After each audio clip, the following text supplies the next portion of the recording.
Hello, this is Mitch King from TradeStocksAmerica with the Daily Stock Report for Monday evening, January 12th. We're looking at the Dow Jones 30 Industrial Average. I put a trend line here for quite a few stocks to try to give you an idea where I think we're at with many of the stocks. This is the trend line for the Dow Jones. You can see here we broke below that, which is still not a serious problem, but if we continue to go down for another day or two, that would definitely change the sentiment or would complete the process of topping on a short-term basis. Let's take a look at a few other stocks. Here's the Nasdaq Composite, same type of look. It broke below right here, that trend line, and I'm going to go down this list of a lot of the stocks that are on the stock list and show you what we're talking about here. Here's SRS. I failed to follow through with this and keep it on the stock list. I did mention this last week that we could get into the low to mid 70s on this. We hit a high of 67 today as real estate stocks continued to edge down, and it looks like we could really start moving on this one. Sorry for not following through on it. And we're seeing a similar pattern here in SKF, which is the ultra short financials.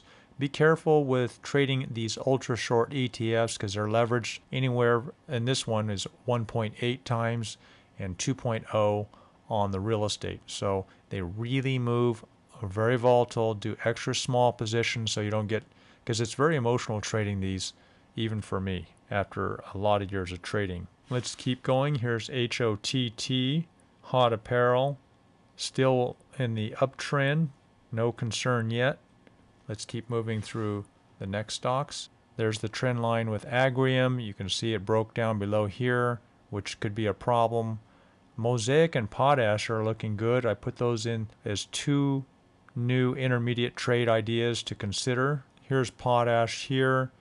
We've got pretty much the same type of look. It did break through right in here today. We're keeping an eye on this for a possible buy, a purchase. And here's Mosaic. Mosaic is a little less volatile than Potash, but both these are quite good. I think that we could see a intraday scalp on those two as well. AFFX is still on an uptrend. Lastly, I want to talk about BNI. Had a big down day today, down 6%, fell right below that trend line sharply. This is not a good sign. This is kind of a sign that we've got some weeks ahead of selling that could occur on this stock. If you're long this stock and haven't sold, then I would consider letting it bounce for a couple days and try to get a higher price to sell it from. You're not trying to make money at this point. You're trying to recover somewhat and look for a bounce in the market and let this one come up with you. This went down because another railroad stock's earnings were below expectations today, CSX, although interesting thing is CXS did not go down near as sharply in a technical way as Burlington Northern. So CSX could bounce up, but I'm not trying to make a trade on this one. Trying to use this, compare it with another stock in the same sector. Here's a nice intraday chart with Rambus. This is the one that dropped heavily yesterday.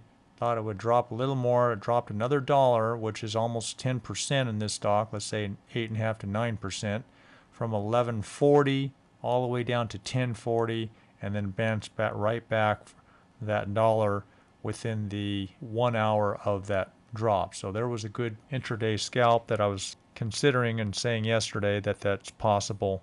We could get a nice bounce on that stock. So as far as intraday stocks and looking for a reversal, open a lot of different chart windows, put on a 5-minute setting on it, and try to look for a big move that I'm thinking we might have tomorrow, starting tomorrow, and moving up for a day or two after that, at least as a swing trade. You guys take care, and we'll talk to you tomorrow.